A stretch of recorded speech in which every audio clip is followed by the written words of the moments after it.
Hola chicos y chicas, espero que estén muy bien. El día de hoy vamos a ver cómo calcular los ejercicios de las leyes de gases. Bueno, como vieron en el video anterior, espero que lo hayan visto.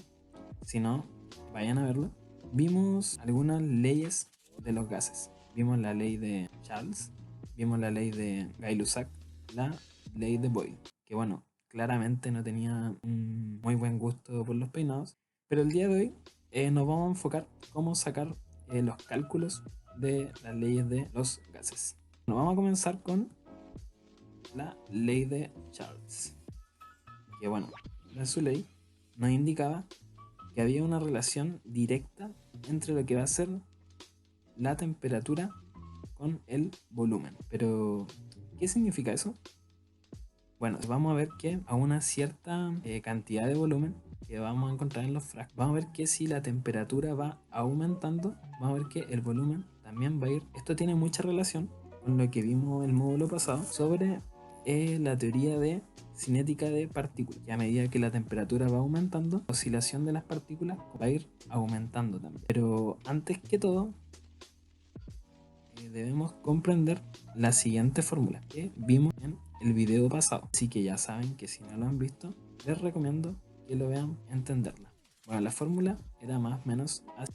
Esta fórmula nos habla que tanto la presión, el volumen inicial con la temperatura, todo esto inicial, va a tener una relación matemática con la presión, el volumen y la temperatura final. Ahora, volviendo un poco a lo que era la de Charles, nos va a referir que en este caso la presión va a ser constante. Ojo con eso, la presión va a ser constante. Por lo tanto, nos vamos a enfocar en lo que va a ser el volumen y la temperatura. Entonces, la fórmula de la ley de Charles va a ser de la siguiente forma.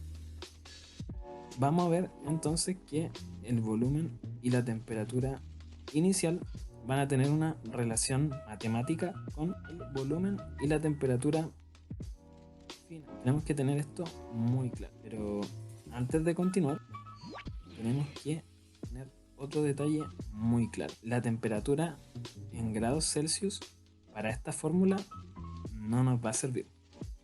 Por lo tanto, tenemos que trabajarla en grados Kelvin. De esa forma va a resultar los ejercicios. Pero ustedes se preguntarán, ¿cómo puedo sacar, en este caso, de grados Celsius a grados Kelvin? Eso lo veremos a continuación.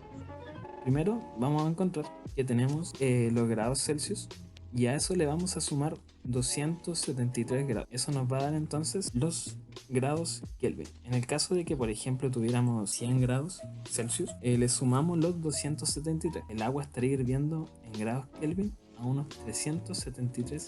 Así que, retomando un poco la Charles, nos dice entonces también que el volumen debe ser expresado en lo que va a ser la fórmula tanto en centímetros como metros cúbicos, y también puede ser en este caso expresado en litros. Ya sabiendo formas de trabajar la fórmula, pasemos a lo que va a ser entonces un ejercicio. Se tiene un gas a una presión constante de una atmósfera. La presión va a ser constante, es decir, no va a cambiar. Y el gas entonces, supongamos que en un recipiente como el que está ahí, va a ocupar un volumen de 2 litros. Eso a una temperatura. Ahora veamos la pregunta. ¿Qué volumen va a ocupar entonces si la temperatura baja a unos 10 grados? Antes de comenzar debemos tener nuestros...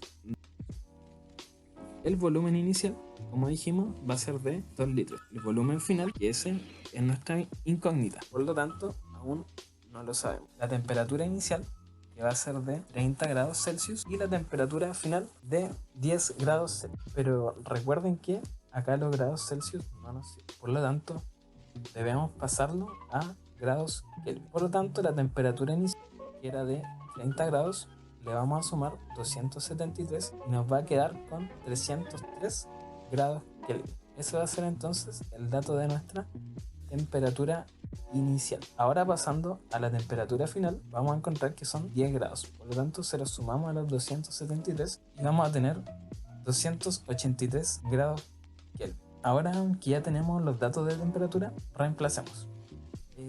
Ocupando la fórmula que era de la ley de Charles, nos va a quedar de la siguiente manera. Te recomiendo que pause el video y que tú hagas este ejercicio. Te vamos a dar unos pequeños segundos para que tomes tu cuaderno o una hoja y realices el ejercicio. Luego continúas viendo el video. Vamos a tener una ecuación en primer grado. Ya vamos a entonces a despejar la x. Entonces nos va a quedar de la siguiente manera. Vamos a ver entonces que para que no nos enredemos con tantas unidades, simplificar las unidades de medida. Y vamos a proceder entonces a multiplicar el 2 por el 283. Vamos a tener entonces que 566 dividido en 303. Y este resultado nos va a dar entonces como volumen final, que va a ser en este caso de 1,86. Coincide un poco con lo que realizaste en tu cuaderno. Si es así, coméntalo en el Classroom, respondiendo un poco la pregunta que ¿qué volumen ocupará el gas entonces a una temperatura de 10 grados Celsius? Entonces vamos a ver que va a disminuir. Ahora, continuando, vamos a tener la ley de Gay-Lussac. En la diferencia de Charles, hay una proporción directa entre la presión de un gas cuando aumenta su temperatura. Para que nos hagamos una idea de lo que menciona en este caso Gay-Lussac, es como si tuviéramos un peso, como el que vemos en la imagen, ejerciendo presión sobre un gas, en este caso el que está en el fondo. Y vamos a ver que entonces al aumentar la temperatura de lo que va a ser en este caso el gas, la presión va en este caso a aumentar. Por lo tanto vamos a ver que hay una proporción directa. Si nosotros vamos ahora a cómo se expresa su fórmula,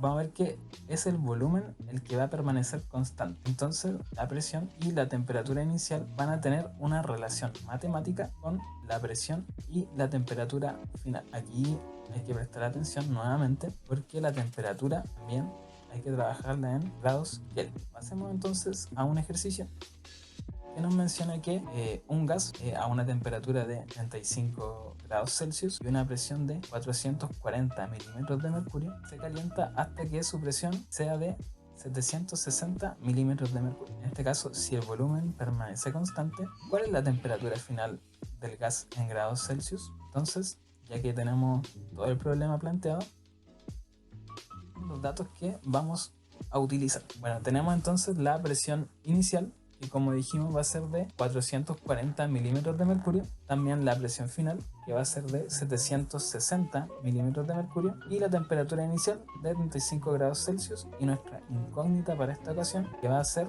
la temperatura final. Nuevamente hay que prestar atención, debemos pasarlo a Kelvin. Entonces la temperatura inicial que nos mencionaba el problema iba a ser de 35 grados Celsius. Por lo tanto debemos sumarle los 273 y lo que nos va a dar como resultado 308 grados Kelvin. Ya con este dato vamos entonces a reemplazar los datos en la fórmula. Hasta el momento la fórmula con los datos que nos entregó el problema, y ahora te recomiendo que pauses nuevamente el video, realices el ejercicio y luego para ir revisando y para ver también si hemos ido un poco aprendiendo a realizar estos ejercicios. Así que espera un poco para que pongas pausa al video. Ya, ahora si nuevamente una ecuación de primer grado, vamos a tener lo siguiente. Nuevamente vamos a simplificar la unidad de medida para multiplicar el 760 por el 308. Nos va a dar como resultado un número bastante grande. Vamos a ver que vamos a tener el 234.008, pero que lo vamos a dividir en esta ocasión en 404, lo que nos va a dar entonces como resultado final en grados Kelvin 523 grados. Recordemos que el ejercicio nos preguntaba en grados Celsius, por lo tanto atención ahí. Para en este caso determinar cuántos grados Celsius son, debemos restarle los 273 grados en este caso y nos va a dar como resultado 259 grados Celsius. Por lo tanto, en respecto al problema, ¿cuál era la temperatura final del gas en grados Celsius? Como dijimos anteriormente, va a ser de 259 grados Celsius. Comenta ahí en Classroom si te dio el resultado que haría acá en el ejercicio. Muy bien, entonces ahora ya para ir terminando nos queda ley de Boyle, quien a diferencia de Charles y Gay-Lussac dijo que en este caso la temperatura va a permanecer constante y va a haber una relación inversamente proporcional entre el volumen y la presión que ésta ejerce. Para que nos hagamos una idea, esto es muy similar cuando descomprimimos un gas, es decir, al disminuir la presión de este, veremos que el volumen va a aumentar. A medida que nosotros les vamos retirando esos pesos que generan presión al gas, aumentando su volumen. Por lo tanto, vamos a ver que se cumple lo que menciona aquí Boyle. También es muy similar al ejercicio que ustedes hicieron, pero en el primer módulo, que es cuando presionaban una jeringa. Ahora, si nosotros nos vamos a triar la fórmula, vamos a ver que, a diferencia de las otras dos leyes, la temperatura es la que va a permanecer constante, por lo que la fórmula quedaría con la presión inicial y el volumen inicial, y con, por último, la presión y el volumen final. Ahora vamos a ver un ejercicio. Nos dice que en una muestra de oxígeno ocupa 2,4 litros a 160 milímetros de mercurio. ¿Cuál será el volumen del oxígeno a 415 milímetros de mercurio si la temperatura permanece constante? Muy interesante. Así que vamos a proceder entonces a ver qué datos vamos a utilizar. Primero la presión inicial, que como habíamos dicho era de 760 milímetros de mercurio, la presión final de 415 milímetros de mercurio, el volumen inicial, que fue el que nos dieron, de 4 litros, y el volumen final, que va a ser nuestra incógnita, que la vamos a trabajar en litros. Ya, entonces aquí como no debemos hacer conversión de, en este caso, unidades como la teníamos en la temperatura, vamos a pasar directamente a completar lo que sería la fórmula. Acá nuevamente voy a dar un minuto para que puedas pausar el video, hagas este ejercicio en tu cuaderno o en una hoja y luego retome el video para que puedas corroborar si te dio el mismo resultado. Ya, ahora sí, nosotros seguimos y hacemos la ecuación lineal para que nos quede, para que en este caso podamos trabajar y despejar la x. Vamos a ver que nos va a quedar de la siguiente manera. Entonces vamos a ver que para nuevamente no confundirnos, vamos a simplificar las unidades de medida. Entonces multiplicamos el 760 por 4, que nos va a dar en este caso 3040. Y luego este lo vamos a dividir por 415 y nos va a dar resultado final un volumen de 7,13 litros. Ahora vamos a ver entonces la respuesta. ¿Cuál iba a ser entonces el volumen si la a 415 milímetros de mercurio? Y entonces la respuesta dijimos que era 7,13 litros. Coincide un poco con lo que hiciste en tu cuaderno. Si es así, coméntalo ahí en el Classroom para que podamos en este caso ir viendo si vamos aprendiendo. Y bueno, muy bien. Ahora que ya saben calcular estos ejercicios, esperemos que puedan resolverlos sin problema. Espero que se encuentren muy bien en sus hogares. Un saludo aquí muy afectuoso de su profesor. Y recuerden que lo más importante en estos momentos, quédate en casa. Adiós, chicos.